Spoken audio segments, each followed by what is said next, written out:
स्वागत करना चाहती हूँ और गुड मॉर्निंग बोलना चाहती हूँ सभी को। और आज हमारे साथ 13 पार्टिसिपेंट हैं और 13 लीडर्स हैं। अभी 17 थे, कुछ कम हो गए हैं। और नेटवर्क इशू भी चल रहा है बहुत ज़्यादा, और बहुत सुबह का टाइम बिजी शेड्यूल रहता है, तो सभी लोग बिजी रहते हैं। तो चलिए, आज का मैं एलडीपी सेशन लेना चाहूँगी। जैसा कि अभी हमने ओपीपी सेशन सुना अपनी एल्विना मैम का, तो एल्विना मैम एक वंडरफुल और ग्रेट लीडर और ग्रेट लेडी हैं। और उन्होंने जो ओपीपी सेशन लिया बहुत ही ज़्यादा अच्छा था, बहुत ही वंडरफुल था। सर ने मैम ने हमें हमारी टीएन्स कंपनी की प्रोफाइल के बारे में बताया। और टीएन्स कंपनी एक बहुत ही वंडरफुल कंपनी है, बहुत ही औसम कंपनी है, जो कि 200 210 प्लस देशों में काम कर रही है और बहुत अच्छे से दहाड़ रही है। और एक ऐसी इकलौती कंपनी है टीएन्स, जिसके पास एक्टिव और पैसिव दोनों ही इनकम है, और जिसके पास इकलौती ऐसी कंपनी है जिसके पास इक्विपमेंट्स हैं, जिससे हम लोगों को उनकी बीमारियों को लेकर के क्योर करते हैं। और आज मैं डायरेक्ट सेलिंग कंपनी है हमारी टीएन्स कंपनी भी। तो डायरेक्ट सेलिंग कंपनी के बारे में ही कुछ बताना चाहूँगी, थोड़ा सा जितना मुझे नॉलेज है। तो स्टार्ट करते हैं कि लोगों का कहना जैसे होता है मैं तो आईटीआर वाले से फोन पहले आईटीआर वाले को कह रहे हैं फोन कराता हूँ मैं। ये बात करा के फाइनलाइज करो। तो लोगों का कहना होता है कि मैं तो हार गया। एक्चुअल में सही बात तो ये होती है कि हारना कुछ होता ही नहीं है, या तो हम जीतते हैं या फिर सीखते हैं। जीवन में कोई हारता नहीं है। ठीक है। तो मैं स्टार्ट करना चाहूंगी अपना एक छोटे से वाक्य के साथ कि a little girl ask question to the doctor APJ Abdul Kalam, how did you become so great. ठीक है। तो एपीजे अब्दुल कलाम सर का क्या आंसर था, which class do you study. पहले उन्होंने क्वेश्चन पूछा, which class do you study, what's what's dream in your life. तो लिटिल गर्ल ने जवाब दिया, she said I become a singer, Hindustani और Karnataka, said APJ Abdul Kalam sir. तो एनी म्यूजिक सर, या एनी म्यूजिक। सो सर ने बोला कि मेरे पीछे रिपीट करो, जो मैं बोल रहा हूँ उसको मेरे पीछे रिपीट करो। I personally believe I must have a dream, I must continuously acquire knowledge, hard work and perseverance, and should not afraid to problems that should be successful। अगर आप हार्ड वर्क करते हैं, सर ने उनको समझाया उस लड़की को, अगर आप अपने सपनों को पूरा करना चाहते हैं, अगर आप आगे बढ़ना चाहते हैं, तो आपको हार्ड वर्क करने की ज़रूरत है, आपको नॉलेज लेने की ज़रूरत है। अगर आप नॉलेज लेते रहेंगे, हार्ड वर्क करते रहेंगे और किसी भी कठिनाइयों से नहीं डरेंगे और डट के उनका सामना करेंगे, तो आप एक दिन सक्सेसफुल हो जाएंगे। ठीक है। तो मैं थोड़ा सा नेटवर्क मार्केटिंग के ऊपर प्रकाश डालना चाहती हूँ कि ये नेटवर्क मार्केटिंग क्यों हमें करनी चाहिए, ये है क्या। तो देखिए, जब ये नेटवर्क मार्केटिंग शुरू हुई, तो इसको शुरू जब ये हुई हमारी नेटवर्क मार्केटिंग, तो ये आज से बहुत साल पहले ही शुरू हो गई थी, 1855 में, है ना। डायरेक्ट सेलिंग जो है वो हमारी 1855 में शुरू हुई थी। और ये बुक सेलिंग का काम हुआ करता था। ठीक है। जो सबसे पहली हमारी डायरेक्ट सेलिंग कंपनी थी, वो 1886 में हुई थी। आई थिंक उसका नाम एवोन कंपनी था, जो कि परफ्यूम वाली कंपनी थी। उससे पहले बुक सेलिंग का काम हुआ करता था। तो हमें क्या करना है कि अब जो हमारी डायरेक्ट सेलिंग कंपनी है ना, तब वो हमारे भारत के अंदर 1990 में आई। और जो आई थी सबसे पहली कंपनी थी, वो थी एमवे। ठीक है। तो इसको लेकर के लोगों ने, बहुत सारी कंपनियां आई गई, लेकिन नेगेटिविटी बहुत फैलाई, बल्क में प्रोडक्ट खरीदना, लोगों को फंसाना, और फिर कंपनियां बंद हो गई, बहुत सारी कंपनियां बंद हो गई, है ना। लोग अपना काम जो है, फिर लोग ना नेगेटिविटी की तरफ से, नेगेटिविटी नजर से देखते थे इस नेटवर्क मार्केटिंग को, डायरेक्ट सेलिंग कंपनी को, कि ये फंसने और फंसाने का बिजनेस होता है। लेकिन एक्चुअल में ये बहुत ही शानदार बिजनेस है, और जो कि 2016 में इस पर डब्ल्यूएचओ ने, हमारी गवर्नमेंट ने इस पर प्रकाश डाला, और 2021 में इसको मान्यता दी कि इसको बहुत ही शानदार रूप से किया जाना चाहिए। क्योंकि देखिए डायरेक्ट सेलिंग में क्या है ना कि ये होता है कि एक बिज़नेस ऐसा है कि हमारे बीच में जो हम लोग शुरू से ही कुछ ना कुछ खरीदते आ रहे हैं, है ना? हम साबुन खरीद रहे हैं, घर का सामान खरीद रहे हैं बहुत सारा, लेकिन इसमें क्या है बीच में बहुत सारे जो होते हैं जो पैसे जो खा रहे होते हैं बीच में रिटेलर, होलसेलर, है ना? प्रमोटर जो एडवर्टाइज़मेंट करते हैं, उन सबको पैसा जाता है। तो जो कंपनी से माल निकलता है मैन्युफैक्चर होकर, वो एमआरपी रेट से एमआरपी रेट से बहुत कम में निकलता है और हम तक पहुँचते-पहुँचते ये बहुत महँगा हो जाता था। इसलिए डायरेक्ट सेलिंग कंपनी की स्थापना हुई। डायरेक्ट माल खरीदा जाए कंपनी के द्वारा और हमें कंज़्यूमर को पहुँचा देना है, इस तरीके से। लेकिन कुछ लोगों ने इसको बड़े ही खराब तरीके से प्रेज़ेंट किया, मार्केट के अंदर उतारा और बहुत सारी कंपनी आईं और चली गईं। इसी तरीके से लोगों का जो विश्वास था ना डायरेक्ट सेलिंग कंपनी को लेकर के बहुत ज़्यादा उनको खराब हो गया ठीक है, उन्होंने खराब कर दिया। तो डायरेक्ट सेलिंग कंपनी है क्या? इसकी डेफिनिशन क्या है? Direct selling company business model involve selling product और services directly to consumer bypassing traditional retailing stores through personal interactions often in non-retail settings like homes, online and workplaces. Independent representatives known as distributor or consultant build personal relationship and earn income through commission on their sales, with some models also offering bonuses from sales made by people. They they recruit multi-level marketing. It's a flexible person-to-person approach that relies on experiences and recommendations rather than stores shelves common for beauty, nutrition and homes good. यानी कि direct selling company business model में उत्पादों और सेवाओं को सीधे उपभोक्ताओं को बेचा जाता है। इनमें बीच में कोई रिटेलर नहीं होता, कोई होलसेलर नहीं होता, कोई एडवर्टाइजमेंटर नहीं होता, मतलब कोई प्रमोटर नहीं होता है। डायरेक्ट हम कंपनी और जो कंज्यूमर होता है वो होता है, बस बीच के सभी लोग गायब हो जाते हैं जिनको कमीशन जाता था। जिसमें पारंपरिक रिटेल स्टोरों को दरकिनार करते हुए व्यक्तिगत संपर्क के माध्यम से बिक्री की जाती है। ये बिक्री अक्सर घरों, ऑनलाइन या फिर कार्यस्थलों में जो ऑफिसेज जो होते हैं, उनको गैर रिटेल स्थानों पर इनकी बिक्री होती है। ठीक है, स्वतंत्र प्रतिनिधि जैसे जिन्हें वितरण या फिर सलाहकार के रूप में जाना जाता है, व्यक्तिगत संबंध बनाते हैं वो एक दूसरे से और अपनी बिक्री पर कमीशन के माध्यम पर आय को अर्जित करते हैं। ठीक है, इसमें क्या होता है, कुछ सौंदर्य प्रसाधन होते हैं, पोषण होते हैं, यानी कि जो न्यूट्रिशन होते हैं, घरेलू सामान होते हैं। तो इसके लिए हम डायरेक्ट सेलिंग को काम में इसीलिए डायरेक्ट सेलिंग बनाई गई थी, ना कि इसीलिए कि बल्क में सामान खरीदें और खरीदवाएं अपनी डाउनलाइन से और फिर वो कंपनी से जो पैसा कमाया है, जो डाउनलाइन से पैसा कमाया है, उसे लेकर के गायब हो जाए।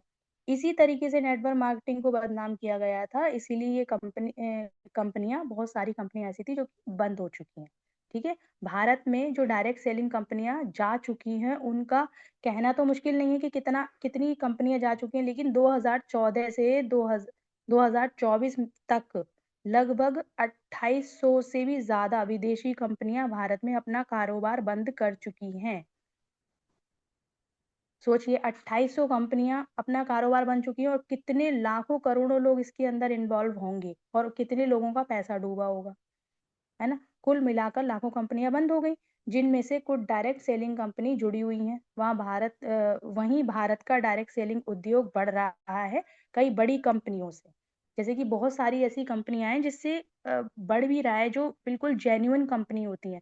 तो हमें जो कंपनी का चुनाव करना है, वो जेन्युइन कंपनी का चुनाव करना है, उसकी प्रोफाइल देखनी है, उसके फाउंडर को देखना है कि उनके फाउंडर जो हैं वो कितने क्या है और उनकी प्रोफाइल क्या है, उनका बैकग्राउंड क्या है। जैसे कि हमारी टीएंस कंपनी के जो फाउंडर हैं, हमें पता है सर ली जिन्होंने उनको डायरेक्ट उनको डॉक्टरेट की उपाधि मिली हुई है और उनके नीचे बहुत सारे साइंटिस्ट काम कर रहे हैं। उनकी प्रोफाइल जो है वो सभी ने देख रखी है। चाइना के अंदर कितने बड़े एकड़ में, कितने हजार एकड़ में उनकी जो प्रोफाइल है, उनकी जो कंपनी है वो बनी हुई है। और वहाँ बहुत सारे लीडर्स हमारे भारत के भी जा चुके हैं। ठीक है। और वहाँ की कंपनी जो है वो अपनी प्रोफाइल को दिखाती है। ठीक है। ऑनलाइन ऑनलाइन आप उसे देख सकते हैं, उसकी कंपनी को, उसकी प्रोफाइल को देख सकते हैं, जहाँ पर ये हमारे प्रोडक्ट बनते हैं। जितने यूनिट्स कंपनी ने दे रखे हैं, भारत को कई सारे यूनिट्स मिले हुए हैं और पूरे विश्व भर में इसके 16 यूनिट्स हैं जहाँ पर ये प्रोडक्ट बनाए जाते हैं। सभी कुछ ऑनलाइन आप देख सकते हैं, सर्च करके, गूगल करके देख सकते हैं। तो भारत में डायरेक्ट सेलिंग कंपनियां, सटीक संख्या तो उनका बताना मुश्किल है, लेकिन भारत डायरेक्ट सेलिंग एसोसिएशन यानी कि IDSA के अनुसार लगभग 460 कंपनियां पंजीकृत हैं, जिनमें से टीएंस कंपनी को भी पंजीकरण मिल चुका है। ठीक है। यानी कि जो हमारी डायरेक्ट सेलिंग कंपनी है वो भी इसमें टीएंस जो है उसमें अपना कार्य बड़े अच्छी तरीके से कर रही है। इसमें बहुत सारी कंपनियां जैसे कि हर्बल लाइफ आ जाती है, वेस्टीज आ जाती है, एमवे तो है ही फर्स्ट जो कि भारत में आई थी, है ना। तो एक ओरिफ्लेम है, एक FL है, फॉरएवर लिविंग कंपनी है। हमारी टीएंस को भी बहुत अच्छे से मान्यता प्राप्त मिल चुकी है इसमें। तो टीएंस का जो फ्यूचर है वैश्विक स्तर पर विस्तार से बताया जाए कि ये जो है एक बायोटेक्निकल कंपनी है हमारी, जिसमें बहुत सारे ऐसे प्रोडक्ट बनाए गए हैं जो कि बहुत अच्छे तरीके से पेशेंट के ऊपर काम कर रहे हैं, जो कि बीमार लोग हैं, जो कि 85 कैटेगरी में आते हैं। तो उन लोगों पर हमारे जो न्यूट्रास्यूटिकल्स हैं वो बहुत अच्छे से काम कर रहे हैं। हमारी जो मशीनरी है उससे लोग काफी क्योर हो रहे हैं, बहुत सारे रिजल्ट्स आ रहे हैं। इसको लेकर के भारत में मैन्युफैक्चरिंग यूनिट्स जो हैं वो अंतरराष्ट्रीय बाजारों में विस्तार की योजनाएं भविष्य में इसका जो है सकारात्मक संकेत देती है। यानी कि ये पॉजिटिविटी फैला रही है। टीएंस कंपनी आगे आने वाले भविष्य में बहुत ही ज्यादा शानदार काम करेगी। जितना आप कर रही है उससे भी ज्यादा आगे काम होने वाला है।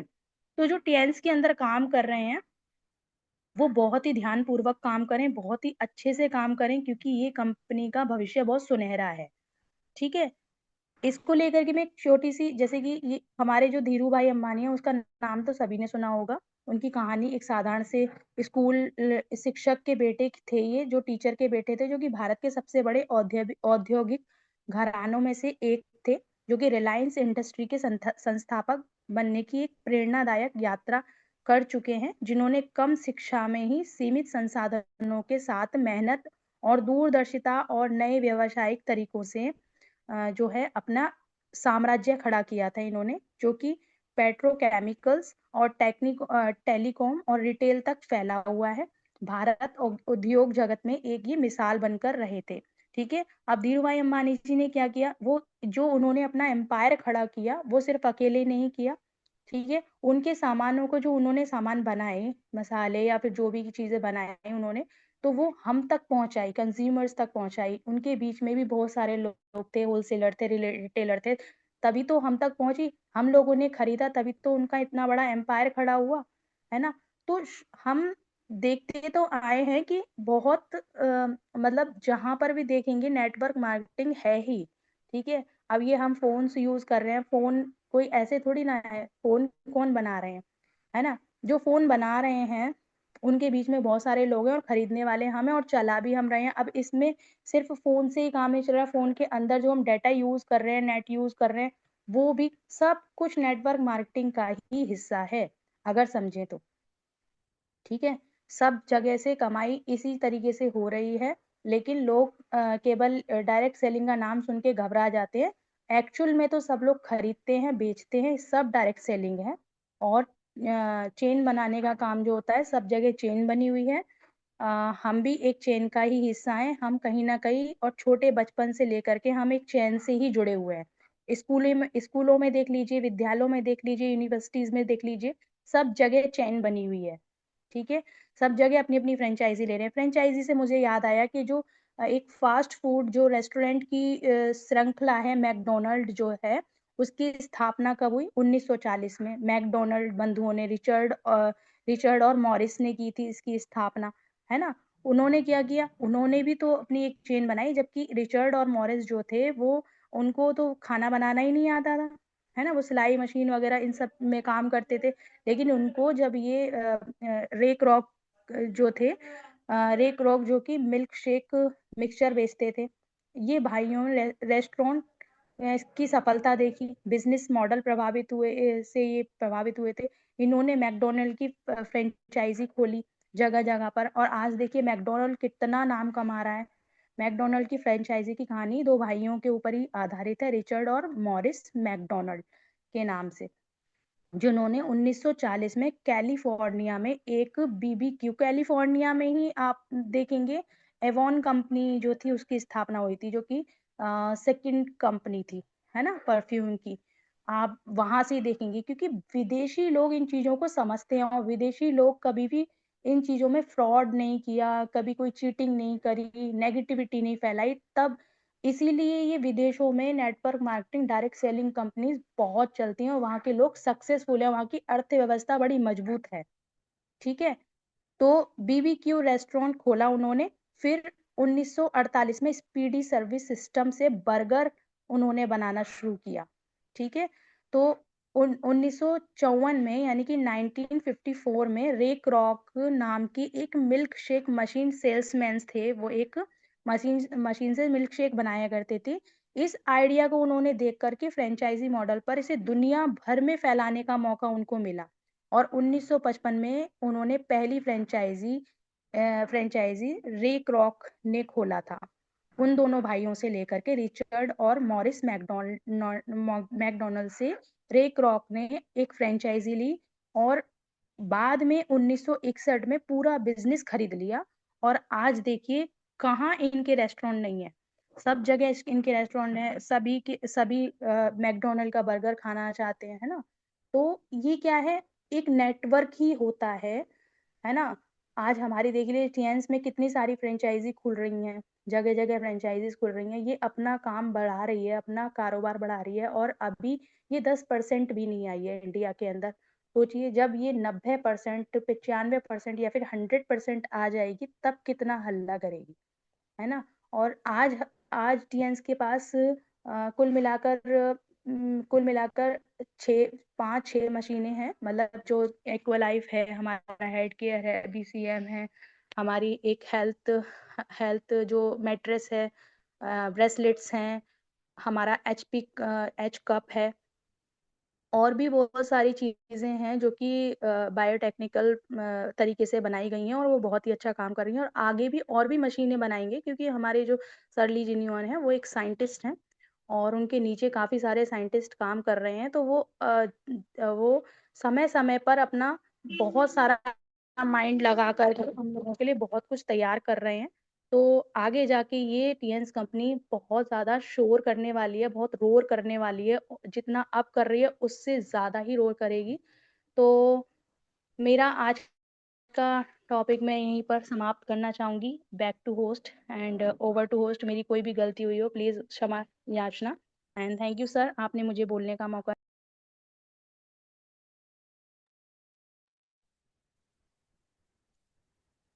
Great, great. Wonderful, excellent, precious, लाजवाब सेशन।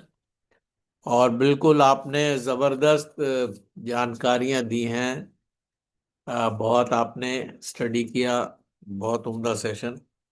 किस तरीके से लोगों ने नेगेटिविटी को पॉजिटिविटी में बदला, और किस प्रकार से वर्ल्ड में बिजनेसेस ग्रो हुए। बहुत उम्दा तरीके से मैकडोनल्ड का भी आपने उदाहरण दिया, और भी बहुत चीज़ें आपने आज बताई हैं। लाजवाब session, thank you so much. और आप दोनों ही लीडर्स का बहुत बहुत धन्यवाद। संजय सर अगर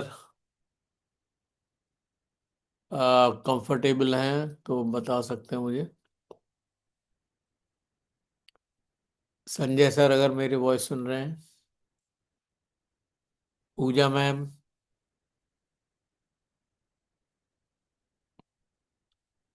पूजा मैम वॉइस सुन पा रही हैं?